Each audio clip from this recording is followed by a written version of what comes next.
Meaning of genealogist. Genealogist. Genealogist. Genealogist. Genealogist.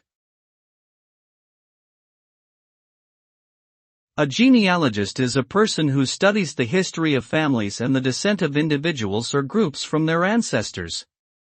They use various sources such as birth, marriage, and death certificates, census records, and other historical documents to trace family trees and uncover relationships between individuals. Genealogists may also use DNA testing to trace ancestry.